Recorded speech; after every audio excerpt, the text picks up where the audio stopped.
Hello, fellow gamers, and welcome to These Damn Planets with me, your teacher, Aisha.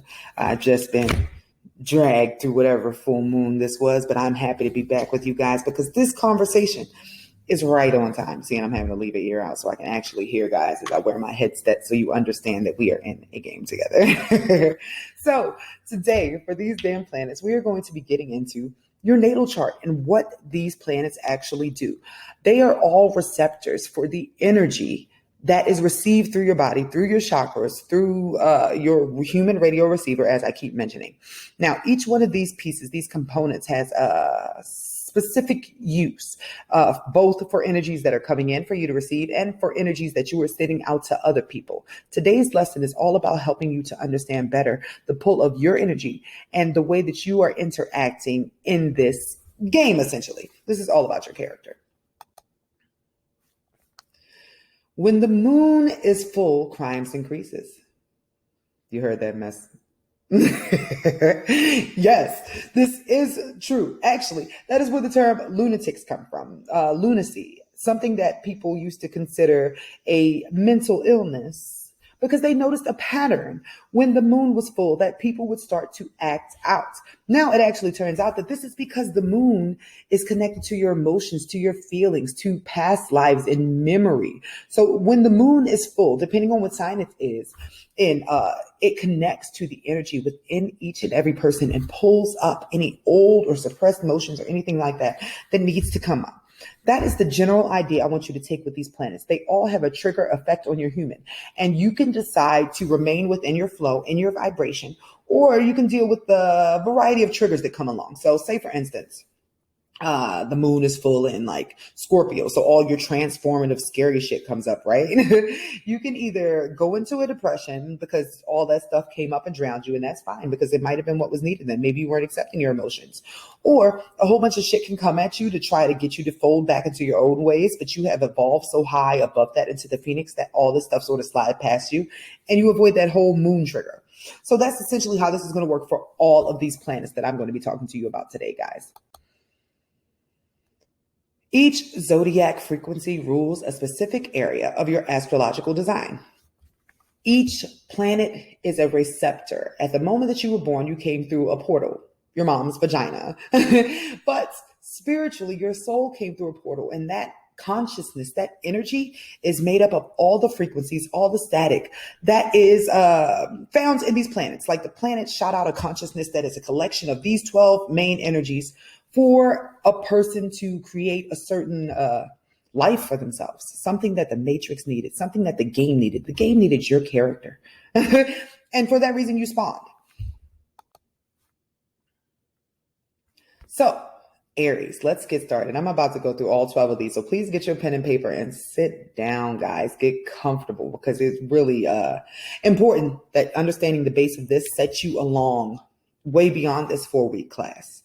For you to continue to grow in your knowledge of self and astrology, and to connect the dots not only for yourself, but for other people, because I know this information is something that you're going to pass on to other people because it's like, it's crack. It's infectious to finally understand that there's a design here. So starting with the most immature sign, the youngest one, Aries. This is the energy of self. This is the energy of you finding out who you are as an individual. In the draconic charts, every chart starts at 0 degrees. Aries for the North Node, because that's the first time you became an individual. Aries is about self. It connects to the first house of self. It connects to Mars, which is all about your power, your passion, your drive, what you do as an individual, what makes you want to exist here. It is in charge of the head, the face, the teeth, the tongue, the hair, the arteries, and blood. This means that during times when you are sort of doing shit that's very Aries-like, that's very immature, just only worried about yourself, and you're not recognizing that you're setting fires everywhere, that you will receive backlashes in one of these areas. You'll notice you'll like get a bump on your head, or you'll get set on fire because Aries is in charge of fire too. It's just something random along those lines, because the Aries in your chart is the receiver for the Martian energy. This is all about self, war, violence, conquest, but also just anything that makes you connect to your base needs for survival, essentially. So anytime the planets are in Aries or anything is being touched by Aries, it is about your independence and finding out who you are for self. And anytime that Aries comes around or anything is in the sign of Aries in your chart, look at where Aries is, look at your first house, and then look at where your Mars is. All of those are connected, even though you can't see it. And all that energy pings between those. So for instance, if your Mars is in the 8th house, look at your first house and where Aries is in your chart on the outside cusp, because it's everywhere. Every sign is in that chart. All 12 signs are around the circle. So get the circle graph. When you look at the Aries, Mars, and first house, you'll see the way that the energy is supposed to connect. Like, for instance, the Mars releases through the Aries house and the activity of the first house. That's exactly how these dots connect. And that's how we're going to go through each and every one of these signs for you guys, for you to understand that they're all connected and they create like a big web in the middle for your character web, if you will. So now we are on to Taurus, which is the ruler of the 2nd house. This is about wealth, money. As far as energy goes, this is how you pull in, magnetize things to yourself. See this guy over here? Through your values, through what you believe in, through what gifts you have acquired in this life and others, through your ability to create things on here on earth. Because Taurus energy is all about the earth, all about building over time, all about hard work and finances. This is about beauty, what you value, weed, wine, food, sex, hedonism. This is all about what you would do here if you had been allowed to have the Eden experience. What skills would you have? How would you have earned money for yourself? It's also in charge of the sinuses, the ears, the neck, the throat, the vocal cords, the tonsils, and the thyroid. Anything that has to do with your weight also, which I find particularly cruel, but I guess eating, Taurus, Cancer, I don't know. But recognize going forward that anytime you want to know about your finances, look at your Venus. Look at your 2nd house, and then look at where Taurus is in your chart, about your values, what you want to do in love, what would bring you fulfillment in your area of passion. This is the receiver for joy and pleasure. Wow, did my thing just glitch like that? It was so cute how I had this set up for you guys. So next we have Gemini, in charge of the 3rd house of communications, the mind, writing, teaching, siblings, short trips, and connecting with your neighbors. This is about how your mind connects to others. In your chart, you always check where Gemini is, where the 3rd house is, and where your Mercury is to see how those energies are aligning together. Gemini is in charge of your shoulders, the lungs, the bronchial tubes, your arms, your hands, your capillaries. All of these things come together for you to connect with other people, to use your words with other people, to better understand the experience here. Next, we have Cancer, which is one of my favorites because this is the emotional foundation of the chart. This is the roots, your connection to your family, your connection to water, which is the connection to every other life you have lived here.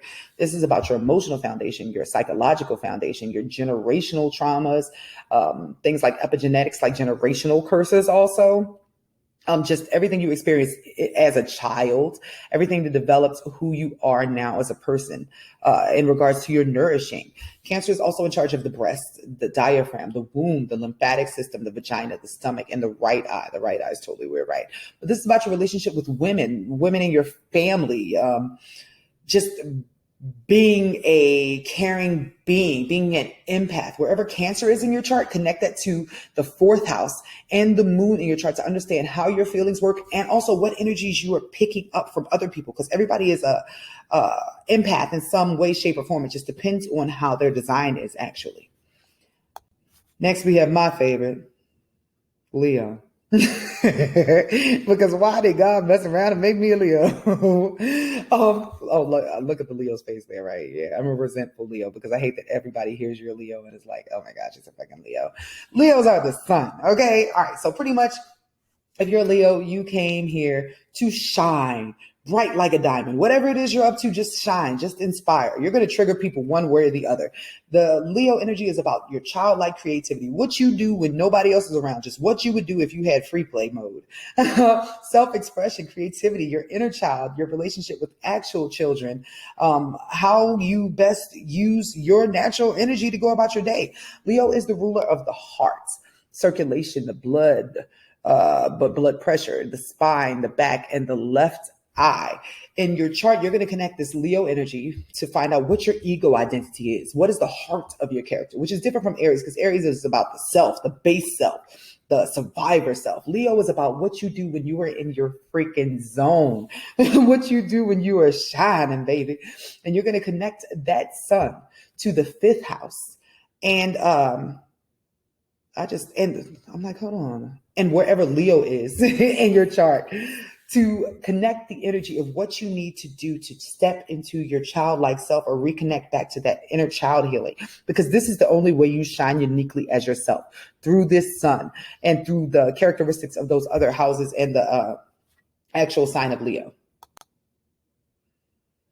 Virgo, in charge of the 6th house of service. And by that, I mean, you are the person that helps everybody else get their shit together in your day-to-day life as a job, health, nutrition, fitness.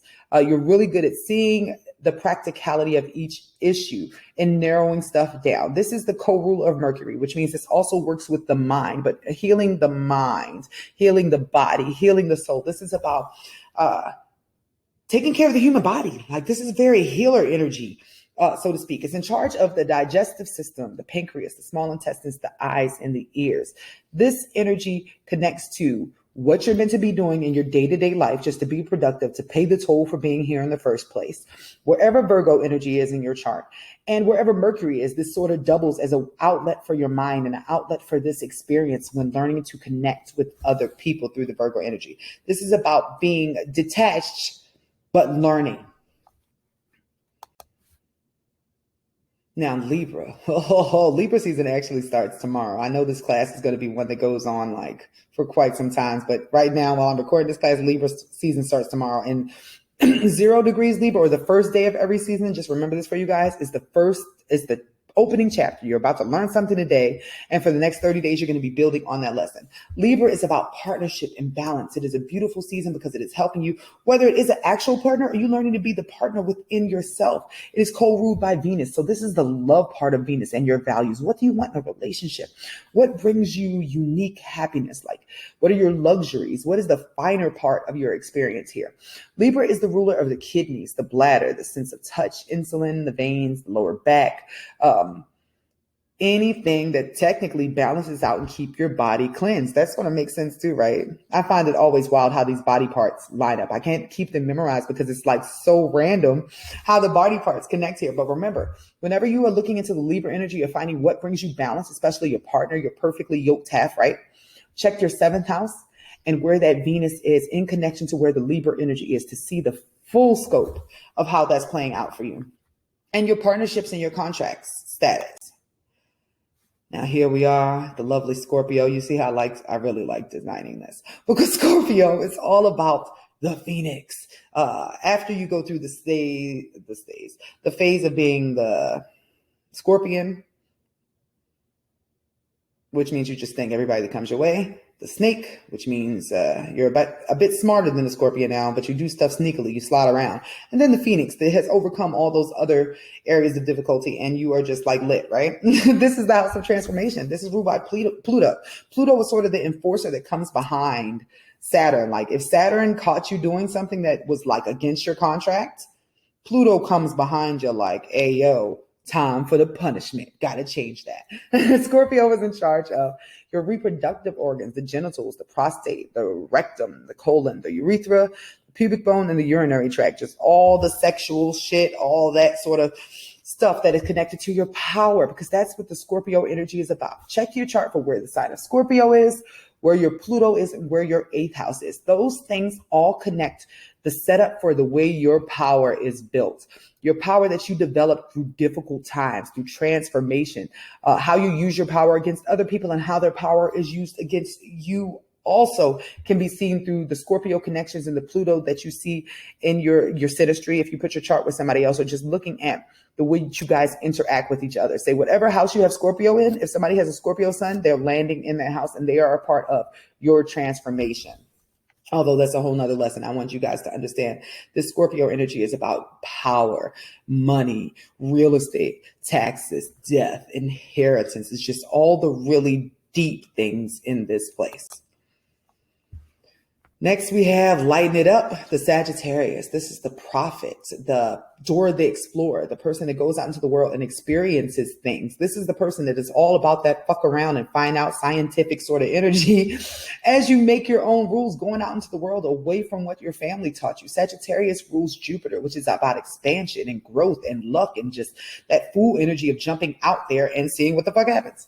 Sagittarius is the ruler of the liver, the sacrum, the lumbar vertebrae, the hips, and the thighs. You'll notice the Sag rising because they're stupid thick. And that has to do with this whole centaur thing, which is a whole nother story we'll get into. But Sagittarius connects to the ninth house and Jupiter. So check those areas in your chart to see where you would receive the most expansion, the most growth, where you should just jump out there so you can receive the reward of learning through personal experience. Because lots of times this becomes your specialized knowledge, the area where you have something cool to show people that they might not have experienced individually, because it's about your relationship with God individually in this ninth house.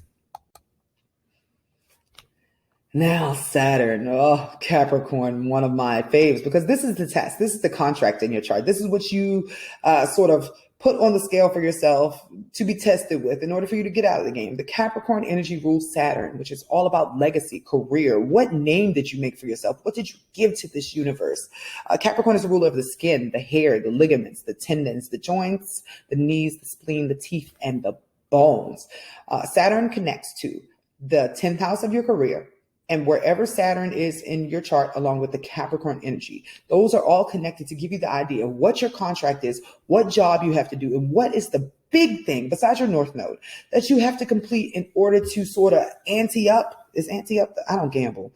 I wish I did, so I can know what the fuck I'm saying right now. So when you put all your coins on the table and be like, I'm out, one, that is what you need to complete with this Saturn. This is the test that comes around every 28 years to see if you've been on your P's and Q's and have you really learned the lesson. And if not only will Saturn whip your ass, but Pluto will be right behind it, because they're always like right this close to each other, to sort of send beams through your radio receiver human body. And what happens is your magnet becomes a certain way, your aura, which is your field of all these frequencies combined, which are funneled through your chakras, right? What happens is if you fail your lesson, inevitably, by not becoming the person you said you wanted to be, circumstances will be drawn to you through your magnetic field, or you'll feel certain ways inside if you have retrograde planets. If you don't have retrograde planets and you're being triggered, things will happen to you based upon this setup. So that's always really interesting to see how that played out. I know last week we really got into you guys looking at your synchronicities and seeing how messages popped up for you guys and stuff, so you could start to understand this a little bit more. And I hope that really worked out for you guys. I'm going to check the comments on the last video just to see if anybody needed any help or anybody had any really cool stories about synchronicities or things that popped up when you actually started sort of paying attention to what was coming around. So Aquarius, this is the king of the 11th house. This is about friendships, the collective, your wishes and dreams, your connection to the internet, the future, technology, robots, the human collective, which is meaning all humanity, the humanitarian efforts, what we need as people.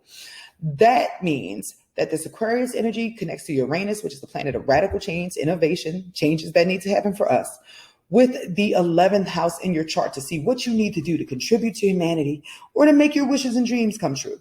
Now, Aquarius is the ruler of the, shins, calves, ankles, forearms, and your circulation.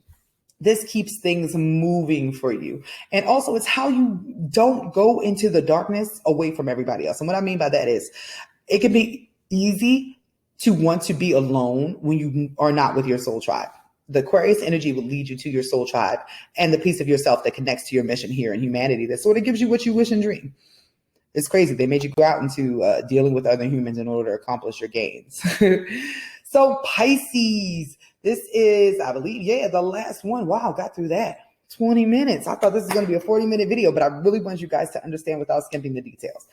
Pisces energy is connected to Neptune, is connected to the 12th house. This is about your dreams, the things you don't even remember, your past life, your karma, the things that you volunteered to give up in order to balance out this experience for yourself. The never-ending circle of the Pisces, which is two fish just swimming around each other, your connection to the astral reflection, isolation, mental issues, your spiritual gifts. The Pisces energy is so huge because it is the energy of the universe, how we connect, the unseen completely. So Pisces is also the ruler of the pituitary gland. No wonder. It is in charge of the production of endorphins, which is your happy hormone, the thing that connects you to like your inspiration, getting in the zone. The pineal gland is in charge of melatonin, which is what puts you to sleep or helps you dream, and your feet. So if you have anything in the 12th house or in Pisces, you might be good at dance, with cameras, with film, because that's the house of secret gifts, also hidden gifts that were attained through other lifetimes. This Pisces energy is going to come out in wherever your Neptune is in your chart. That is the house where your spiritual gifts will come out.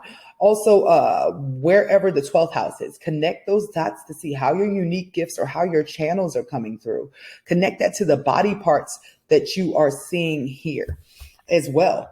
I hope you took notes, but I also added a, PDF, so that you would have these notes to be able to refer back to as you look through your chart. Because today's assignment is to connect the dots, match the planets, the houses, and the signs to their proper places in your chart, and think about how the flow of energy has played out in your life. How has your sun, your individual character, really stood out in whatever house is in? How do you shine in that area of that house? And then look for where the Leo is in there. How does your individually shine in that area if it's not in your 5th house? Do the same thing with all of these houses and get a better idea of your player. The next unit is going to be added in a few days just to give you some time to do this one because it's so heavy. But the next unit will actually be showing you how to understand the transits and the energies that are going to be pinging through your natal energy once you get this down. So thank you so much for this opportunity, guys.